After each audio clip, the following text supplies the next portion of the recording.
कि आज इंग्लैंड में, यूके में आर्टिफिशियल इंटेलिजेंस की एक समिट जो है वो स्टार्ट हो चुकी है। हिंदुस्तान की टेक्नोलॉजी कितनी ज्यादा इस टाइम डेवलप करके है, कितनी ज्यादा ग्रूम हो गई।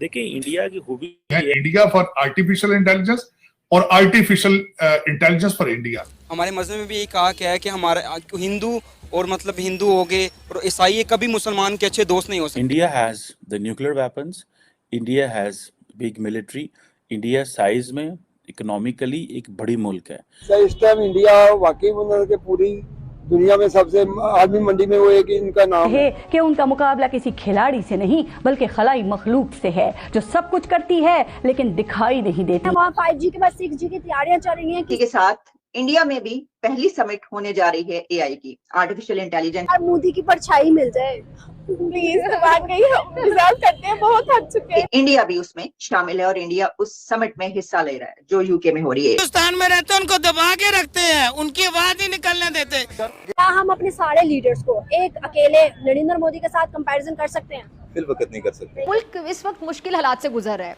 सियासी और मुआशी मसाइल का सामने है, चैलेंजेस हैं, अंदरूनी बैरूनी दुश्मन मुल्क की सलामती पे आंखें जमाए बैठे। राजीव चंद्रशेखर वहाँ के जो यूनियन फेडरल मिनिस्टर है वो भी उसको भारत को रिप्रेजेंट वहाँ पे कर रहे हैं कि वो अपने मुल्क के बारे में सोच रहा है, जो भी कर रहे हैं मगर मुल्क के बारे में सोच रहा है। आदित्य L1 उन्होंने सूरज पे अपना जो है सैटेलाइट को छोड़ दिया है। तो सुई भी चाइना से ले रहे हैं। जी बिल्कुल ऐसे ही है और इंशाल्लाह मेरे ख्याल में लेते रहेंगे। अमेरिका में दुनिया का सबसे बड़ा हाथ से तराशा गया हिंदू टेम्पल बनाया गया है।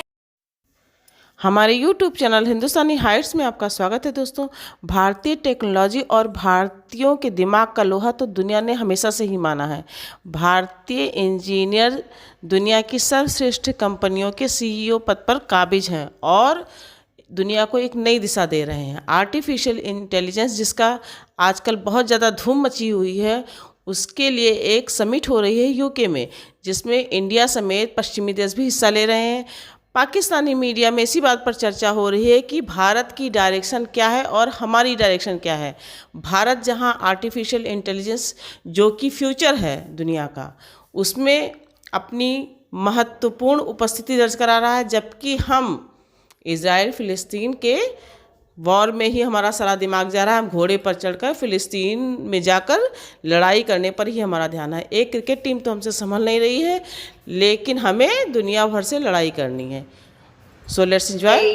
आज इंग्लैंड में, यूके में आर्टिफिशियल इंटेलिजेंस की एक समिट जो है वो स्टार्ट हो चुकी है, जिसमें दुनिया के बड़े कंट्रीज हिस्सा ले रहे हैं। जहां वेस्ट के कंट्रीज उसमें शामिल है, इंडिया भी उसमें शामिल है और इंडिया उस समिट में हिस्सा ले रहा है जो यूके में हो रही है। इसी के साथ इंडिया में भी पहली समिट होने जा रही है एआई की, आर्टिफिशियल इंटेलिजेंस की, दिसंबर में, कि जहां दुनिया और इंडिया में ये चल रहा है तो वहीं पर पाकिस्तान में हमसे अपनी क्रिकेट नहीं संभाली जा रही और ऐसी साजिशें सामने आई हैं कि शर्मिंदगी हो रही है पूरी दुनिया के सामने कि वो खेलने गए हैं और यहाँ पर ये सुबह से यहाँ पे अमेरिकन मीडिया जो है वो भी इसी को डिस्कस कर रहा है। आर्टिफिशियल इंटेलिजेंस सेफ्टी समिट है जो आज जिसका आगाज हुआ यूके के अंदर, और उसकी सिग्निफिकेंस ये, एक वकील है जो कि कैमला हैरिस है, दूसरी डॉक्टर हैं जो ईयू को रिप्रेजेंट कर रही है वो, और तीसरा उन्होंने कहा कि इन्वेस्टमेंट बैंकर है, इन्वेस्टमेंट वो ऋषि सोनक है। ये देखें आज तीनों मिलके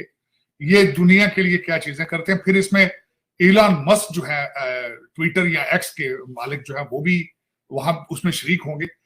लेकिन इसके अंदर फ्रांस आ रहा है एज ए कंट्री, सिंगापुर है, चाइना है, जापान और इटली, ये सब आ रहे हैं। भारत भी, राजीव चंद्रशेखर वहां के जो यूनियन फेडरल मिनिस्टर हैं वो भी उसको भारत को रिप्रेजेंट वहां पे कर रहे हैं।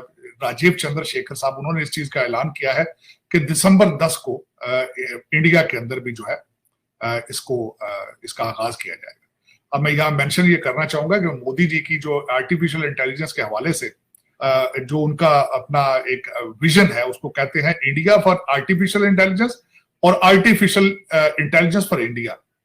इसके बारे में और जाहिर है, मैं जिस तरह देखा जाए तो इंडिया के जो डायस्पोरा है जहां जहां भी गया है, उन्होंने बिलखसूस कंप्यूटर के हवाले से अपनी जो है वो धाक जो है वो मनवाई है, इसमें कोई शक नहीं है। जब हुआ था 2000 हुआ था, जिसके बारे में सोचा जा रहा था शायद कंप्यूटर जो है क्रैश कर जाएंगे, दुनिया के अंदर बड़ा पैनिक था। अमेरिका में भी बहुत ज्यादा लोग उस वक्त आए 2K के हवाले से, 2000K के हवाले से।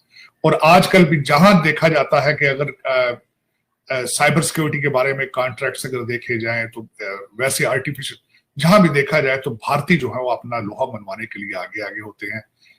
और अगर देखा जाए इस तनाजर से कि इंडियन इंस्टीट्यूट ऑफ टेक्नोलॉजी जिसका आगाज जवाहरलाल नेहरू ने कर दिया था, मौलाना आजाद ने जब उनकी बुनियादें रखी थी, तो यही चीजें भारत को आगे लेके जा रही हैं। उनकी रिसर्च और उनका इस चीज में इंटरेस्ट लेना। दिसंबर 10 को जो वो करवा रहे हैं नेक्स्ट मंथ अपनी आर्टिफिशियल इंटेलिजेंस, ये ग्लोबल समिट है, तो इसका मतलब है कि पूरी दुनिया के लीडरशिप फिर वहां पे मौजूद होगी, पूरी दुनिया की टेक फिर वहां पर मौजूद होगी।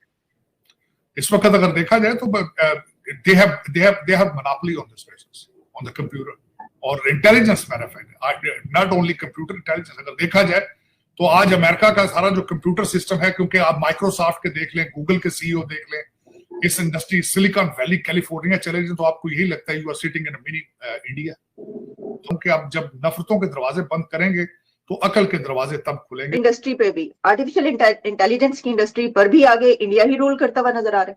देखें इसकी सूझबूझ जो है वो तो उन्हीं को है। जब गूगल वो चलाएंगे, जब माइक्रोसॉफ्ट पे वो अपना पलड़ा भारी रखेंगे, जब साइबर सिक्योरिटी पे उनका ग्रिप होगी।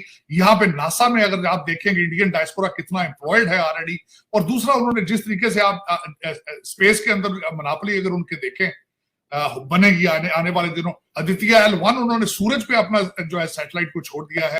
2035 में वो अपना स्पेस स्टेशन बनाने के बारे में सोच रहे हैं। 2040 में वो चांद पे जाने के लिए सोच रहे हैं। तो ये सारी चीजों को जब आप कंबाइन करते हैं तो not only artificial intelligence, you are talking about technology. इस वक्त अगर देखा जाए तो फार्मास्यूटिकल सारा इस वक्त इंडिया से सैंपल हो रहा है, बन रहा है वहां से। पूरी दुनिया की फार्मेसी वो जो है भारत बन चुका है। स्टील के बारे में देखा जाए तो मित्तल इंडस्ट्रीज वो देख लें आप बॉलीवुड की देख लें ग्रोथ। आप नेटफ्लिक्स पे बैठ के देखें जो मूवीज कितनी उनकी तेलुगु जुबान की मूवीज इंग्लिश में ट्रांसलेट होके जा रही है। तो अगर देखा जाए तो ये एक चीज नहीं है आलिया, ये तो एक पूरा, जब आपके अंदर एक नेशनल प्राइड होता है, जब आप समझते हैं कि we are the 5th largest economy and we have to move towards to becoming a 3rd largest economy, तो ये पूरे एक पूरी नेशन जो है वो पुश कर रही है अपने आप को। और लार्जेस्ट पॉपुलेशन है और लार्जेस्ट मिडिल क्लास है, लार्जेस्ट यंग नेशन है और उनको एपेटाइट है टू ग्रो, जो सबसे बड़ी बात ये है। और उसमें साथ जो मोदी साहब ने किया है कि नेशनलिज्म का जो उनको एक दिया गया है, बिलखसूस जब भी चंद्रयान 3 गया है उसका सबसे बड़ा फायदा भारत को नेशनलिज्म का हुआ है। देखिए ना, टेक्नोलॉजी तो एक अलग की बात है। मैंने देखा है कि मोदी साहब उस वक्त मेरे ख्याल साउथ अफ्रीका के दौरे पे थे, किस तरीके से वहां से वो बोले, फिर एक नेशन को बूस्ट मिला है। लेकिन अफसोस के साथ जो हालांकि क्रिकेट नहीं संभाली जा रही, वो आर्टिफिशियल इंटेलिजेंस। और मैं वही कहना चाह रहा था कि हमारे बारेश दाढ़ियों वाले जो लोग क्रिकेट के मैदान में भी नमाजें पढ़ते हैं दिखाने के लिए,